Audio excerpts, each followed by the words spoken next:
ये उस विश्वसनीयता को खत्म करता है। अगर सीज फायर हुआ है, अनाउंस हुआ है, दोनों पक्षों ने, डीजीएमओज ने बात कर सीज फायर की घोषणा करी है, उसके तुरंत बाद रात भर जो खबरें हमें देखने को मिली हैं उसमें निरंतर वायलेशंस हुए हैं सीज फायर के।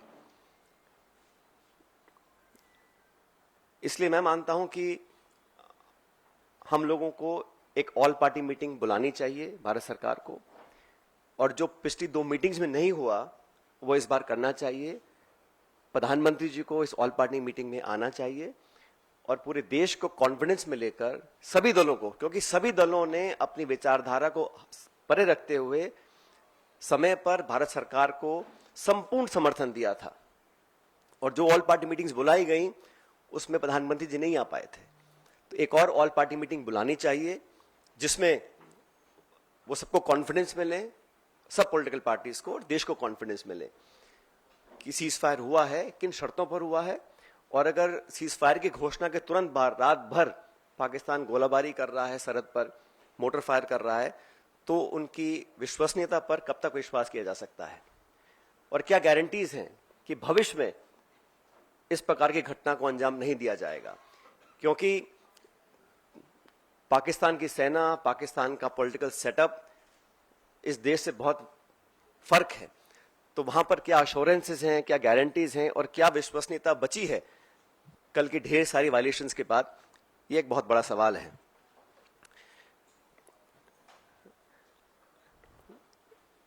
उन्नीस में भी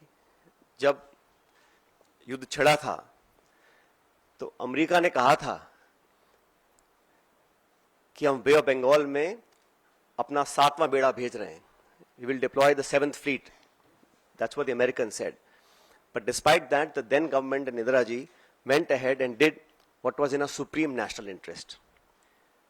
आज हम उनको याद करते हैं कि वो नेतृत्व ऐसा था जहां पर नेशनल इंटरेस्ट को सबसे ऊपर रखा गया। और आज भी आपको याद होगा जब पार्लियामेंट पर आक्रमण हुआ था, वाजपेयी जी प्रधानमंत्री थे, सोनिया गांधी जी नेता प्रतिपक्ष थी,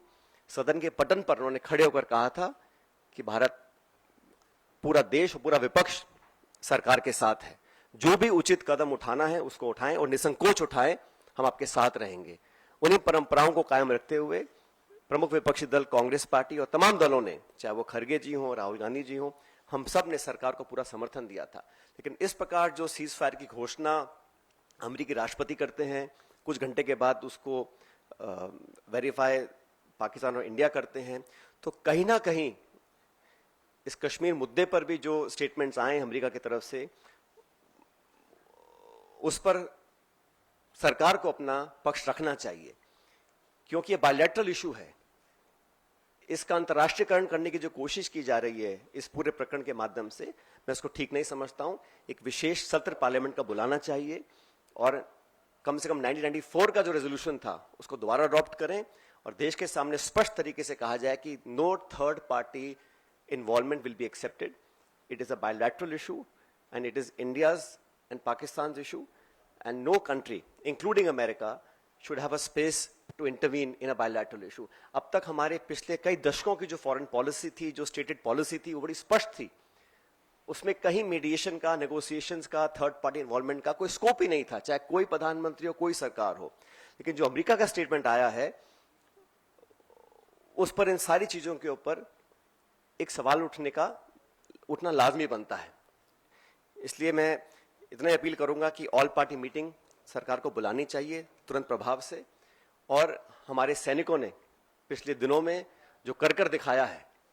मुझे लगता है कि उस पर हम सबको बड़ा फख्र है, बड़ा नाज है, और हमारी सेनाओं का जो बल, जो ताकत, जो शौर्य, जो वीरता, जो कार्यकुशलता, जो प्रिसिशन, जिस जाबाजी से उन्होंने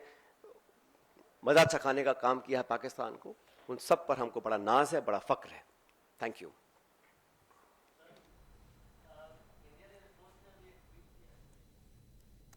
उसमें उन्होंने कहा है कि ऑपरेशन सिंदूर अभी जारी है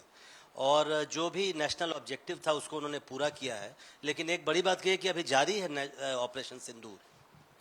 देखिए, आईएफ का जो सोशल मीडिया पे पोस्ट आया है, मैं उसका पूरा सम्मान करता हूं, और मैं नहीं समझता हूं कि हम लोगों को भारतीय वायुसेना के किसी भी स्टेटमेंट या किसी भी स्टैंड पर अपनी टिप्पणी देनी चाहिए। वो अपना काम कर रहे हैं और मैं समझता हूं हम सबको आज अपनी सेना के साथ, अपनी वायुसेना के साथ मजबूती से खड़ा रहना है। जो उचित है, जो ठीक है, वो सेना